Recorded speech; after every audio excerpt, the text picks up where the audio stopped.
The Mario brand of RPG represents some of my favorite adventures in the genre. The comedic tone, inviting art, and active battle systems have always been highlights for me. But Thousand Year Door was a personal blind spot. I played prior and subsequent Mario RPGs, but I skipped it when the original was released in 2004, and, notably, was not yet employed at Game Informer at the time. With Nintendo remastering the acclaimed RPG for Switch, I welcomed the excuse to finally play it. I am impressed by how improved the visuals and music are 2 decades later, and found that, for the most part, the comedy holds up. I now fully appreciate and understand Thousand Year Door's reputation as a classic, but it is not without its 20-year-old headaches. It arguably presents the first signs that the series would be less interested in being an RPG in the coming years, and would ultimately suffer as a result. Thousand Year Door has always been an attractive game.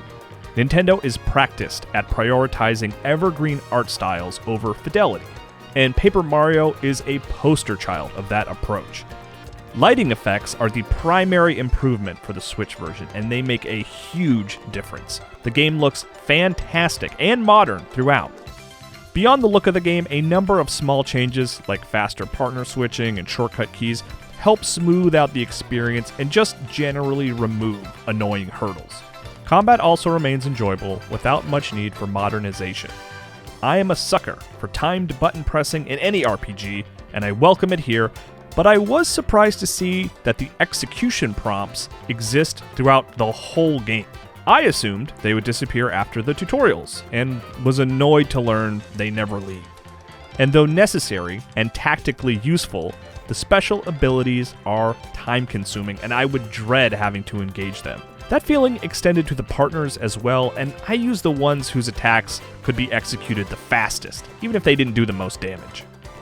Over time, the Mario RPG series has wavered between being an adventure game and an RPG, and it is here that the paper branch of the tree started growing more in the adventure direction. Subsequent games, like 2020's The Origami King, for example, completely drop leveling mechanics, which is a mistake.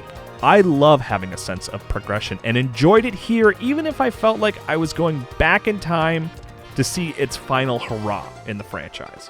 Where the adventure game mechanics do work is in the game's worlds and characters.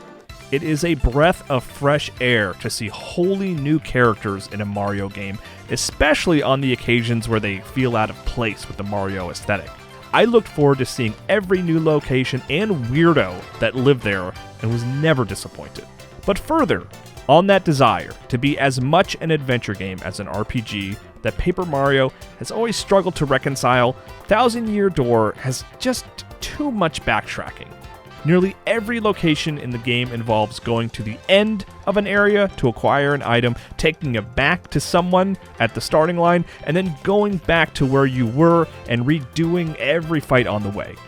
With limited options for fast travel, this process was just often tedious. The sequences where you are not playing as Mario are also unexciting. Peach has fun dialogue with an AI struggling to understand emotions and enjoyable puzzles to solve, but if Bowser had been entirely excised from the game, I don't think I would have noticed or cared.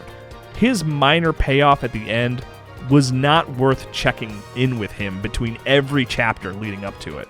For all the annoyances of repeating areas and the slow but engaging combat, Thousand Year Door is now a series highlight for me.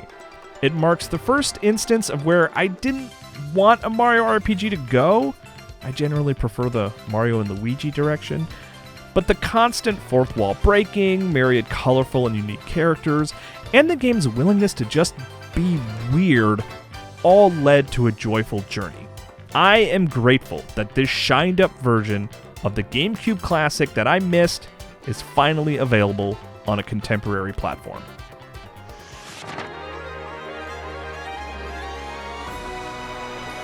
I gave Paper Mario: The Thousand Year Door an 8.25 out of 10 for Game Informer.